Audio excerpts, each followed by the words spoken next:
I didn't do it, but I watched it. It was fun.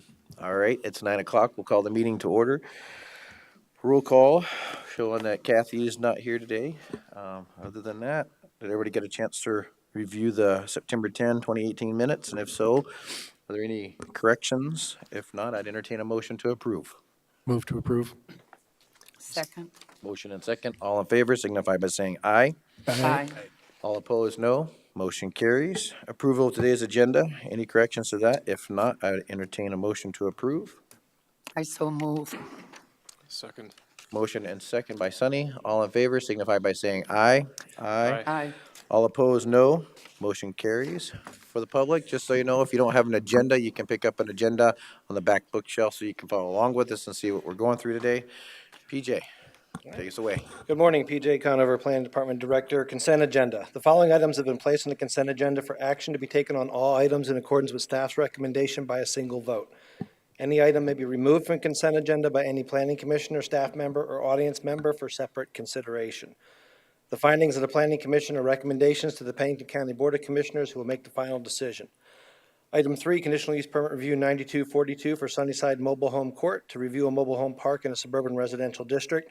Staff recommends they continue the review of conditional use permit 9242 to the December 17th, 2018 Planning Commission meeting to allow staff and the property owner time to meet and bring the property into compliance. Item 4, conditional use permit review 1038 for Robert Mills to review a home occupation and auto restoration shop in a suburban residential district. Staff recommends approval of the extension of conditional use permit 1038 with 10 conditions. Item 5, conditional use permit review 1321 for Aaron Olson to review a vacation home rental in a suburban residential district, and staff recommends to continue the review of conditional use permit 1321 to the October 8, 2018 Planning Commission meeting. Item 6, conditional use permit review 1620 for Perry and Vicky Van Newark, to review a pole barn constructed prior to a residential structure on the subject property in a low-density residential district. Staff recommends to continue the review of conditional use permit 1620 to December 17, 2018 Planning Commission meeting to allow the applicant time to proceed with replatting the replatting process to combine both the lots into one. Item 7, conditional use permit review 1727 for Beverly Sears to review an existing 12 by 12 structure to be used as a single-family residence in a suburban residential district. Staff recommends to continue the review of conditional use permit 1727 to the October 22nd, 2018 Planning Commission meeting.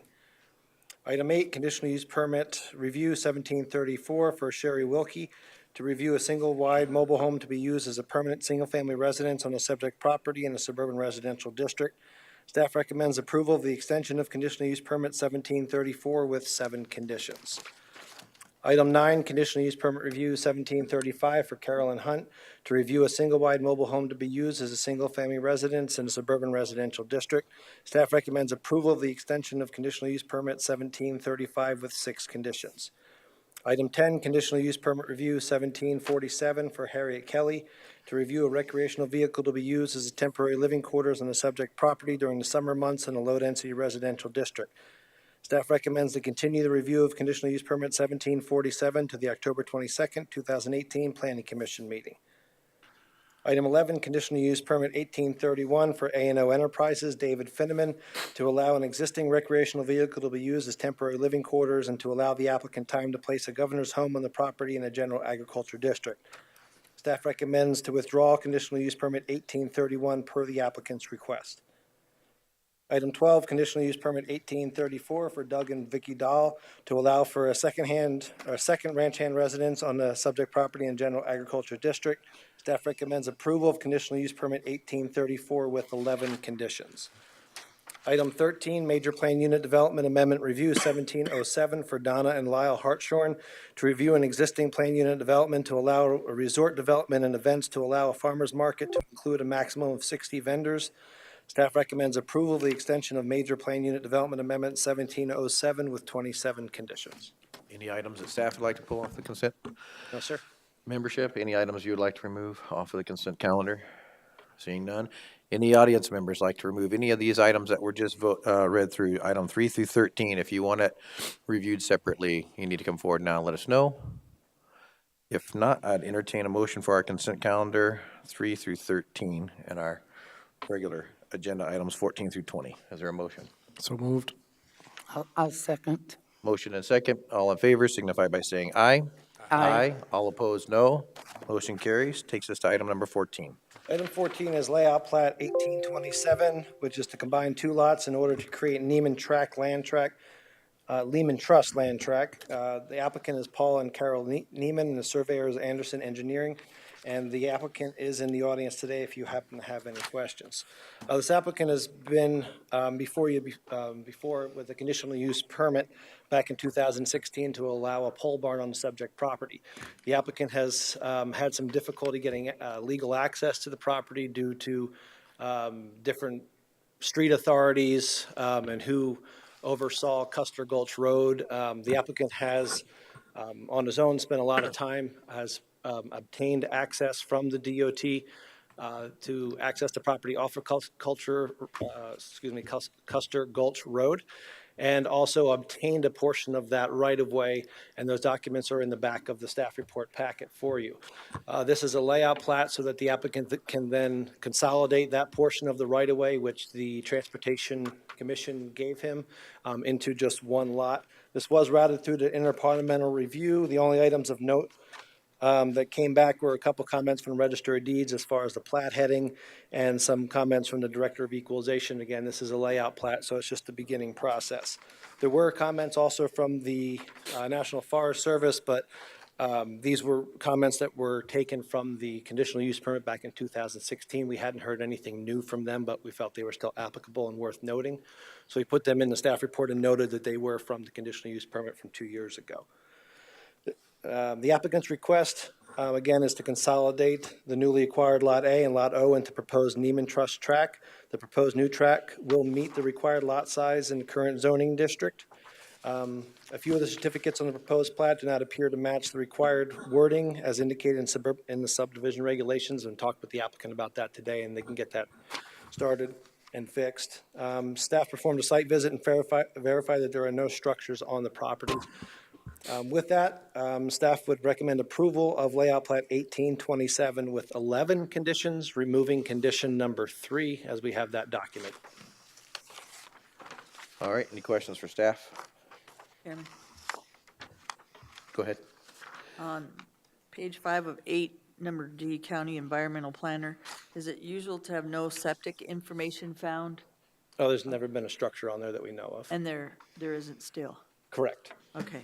And then on 7 of 8, item K, I noticed the following regards in acreage, the platted acreage for previous 2 point whatever equals 17.40. This plat shows the total acreage 16.70, which is 0.70 less than previously platted. Possibly the acreage on the plat of Lot 0 done in 1960 was incorrect. Do they have to readjust that? The engineer's going to have to look at that and adjust it, make it correct. And then you will, We'll go Check back that? and verify.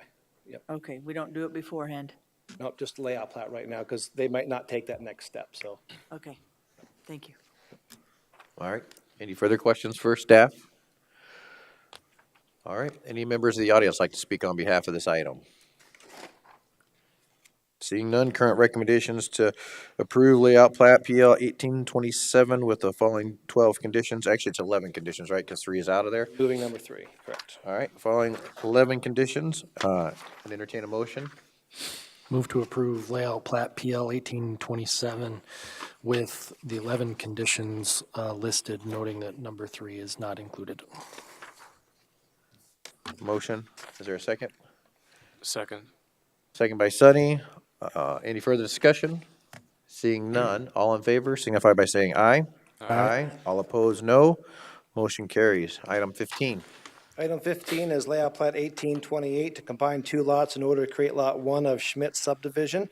The applicant is Gerald and Judith Smith, and the surveyor is FMG Engineering, and there are representatives from both in the audience today if you have any questions.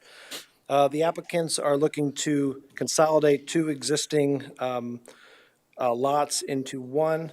The currently zoned general agriculture, which has a 40-acre minimum. The future land use is planned unit development sensitive.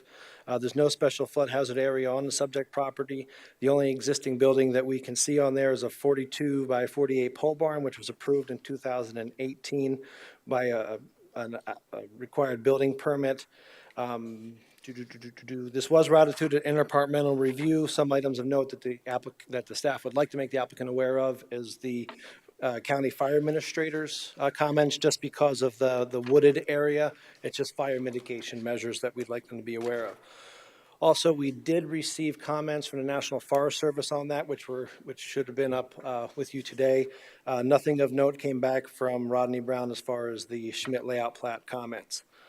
The applicant's request, again, is to consolidate Bertha Lode and Aurora Lode mining claims to create proposed Lot 1 of Schmidt subdivision. The proposed new lots will meet the required lot size for a general agriculture district, and some of the certificates just need to be looked at and changed to meet the subdivision regulation variance. I do also believe, and I should note, going back to the comments that came in, the Department of Equalization would like the applicant to be aware that they could lose their ag tax status if they use the word subdivision in their plat. I believe the applicants are aware of that, and will be working to possibly change that. With that, staff recommends approval of layout plat 1828 with 9 conditions. All right, any questions for staff?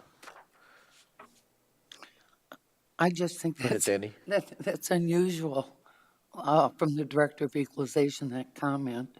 If they were to use the word subdivision, they would lose it. I see. Yeah. It's just interesting. Part of the state law enforcement, yeah, that's what's in there. All right, any other questions for staff? So Chairman, Go ahead, Deb. just so the applicant saw the note on the, if the applicant does record the requested consolidation as a subdivision, the existing pole barn as mentioned above will then be in violation of PZO. And then the fire mitigation, and then those 3 notes from, number 3 was the equalization. Just so you guys have an understanding, at this planning commission, that if that happens, that you understand it, right? Sir, are you the applicant, sir? Okay, so okay, thank you. All right, any further questions for staff? Thanks, Deb, for that. Any members of the audience want to speak on behalf of this item? Come forward, sir. Go ahead and state your name when you get up to the microphone. Yeah, I'm Derek Widensey with FMG Engineering, and we'd be fine with changing the name from Schmidt subdivision to Schmidt tract to mitigate the state law. We would kind of like to ask for a variance on the perk test. Since there's no existing house there and he's not planning on building any house right now, we could, number 7 on the recommendations was a perk test, if we could just get a variance on that one. Mr. Chair, I can get this. So to request that has to be a subdivision regulation variance application, and you can submit that with the minor plat. Okay. Yep. That's a subdivision. Yeah, anything in the subdivision regulation document that you don't want to meet, you would request that be waived through that variance document. Okay. Do that. Otherwise, it looks okay, as long as we can change the name and it's okay to tract. To the next, by the next step, yeah. Yeah, That's not going to be a problem okay. with By us. the next step, they can change that. It doesn't have to be changed here, right? No, it does not. Right, okay. Any questions for Derek? Correct, I got your name right, Derek? Any questions for Derek? Nope. All right. Thank you very much, sir. Sure. Any other members of the audience like to speak on behalf of this item? All right, seeing none, recommendation is to approve layout plat PL 1828 with the following 9 conditions. Is there a motion? Also move. Second. Motion and second. Any discussion? Seeing none, all in favor signify by saying aye. Aye. All opposed, no. Motion carries. Takes us to item number 16. Item 16, the Board of Commissioners concurred with Planning Commission's recommendations from the September 10th, 2018 Planning Commission meeting, sort of.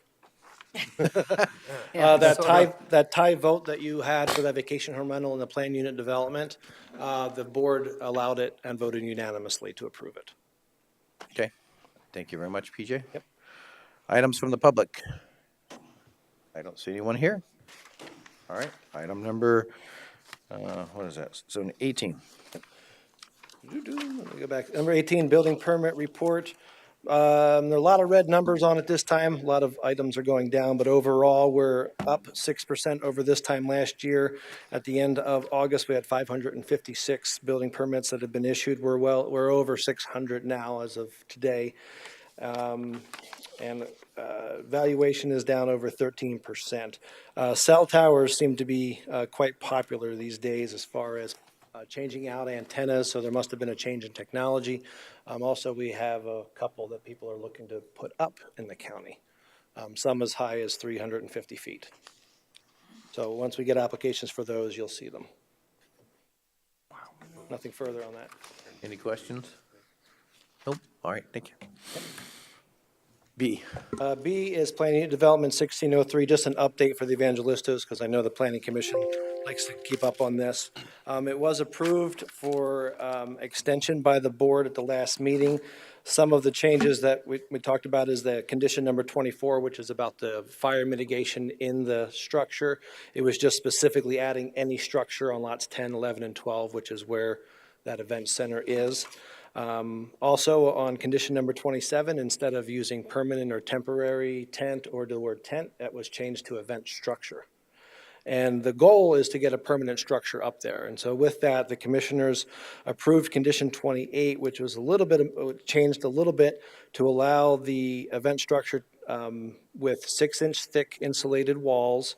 And that has to all be, those walls have to be up by December 31st, 2019. So the applicant has to pay and get their building permit soon. Because instead of having the 2 years that we usually get for building permits, they're only giving them until the end of 2019. Then by September 2021, they have to change the temporary membrane roof out to a permanent roof.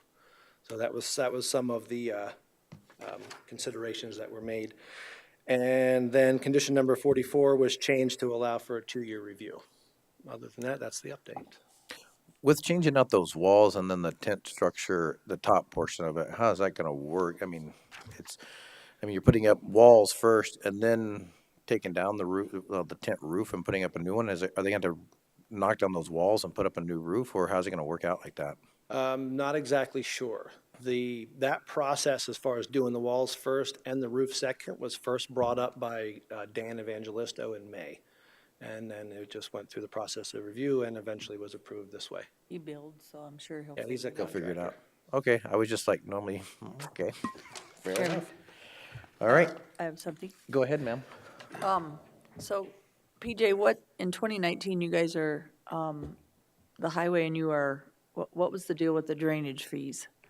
So you could, for the budget, Oh, could you sorry. update us on that? Yeah, so right now with every building permit that comes in, we get the first $60 and the rest of it goes to the highway department.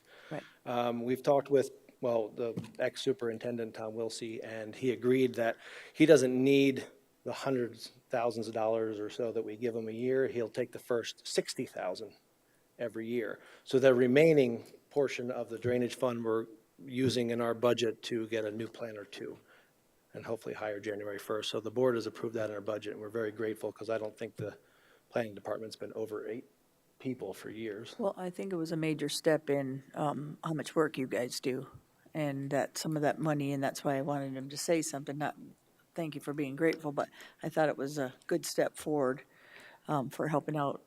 You know, basically, they're bringing the money in. They should be able to utilize a lot of it, so thank you, PJ. No, thank you. We appreciate it. Awesome. Any further questions or comments, State? Any questions or anything? All right, item C. Item C is just an update for the 204G Special Animal Keeping Committee. The committee approved a draft ordinance, which I believe I sent out emails last night to everybody. You can view that if you'd like. It's online. We're not sure when it's going to come before the Planning Commission, but it is available now in the final document. Thank you, PJ. You're welcome. D.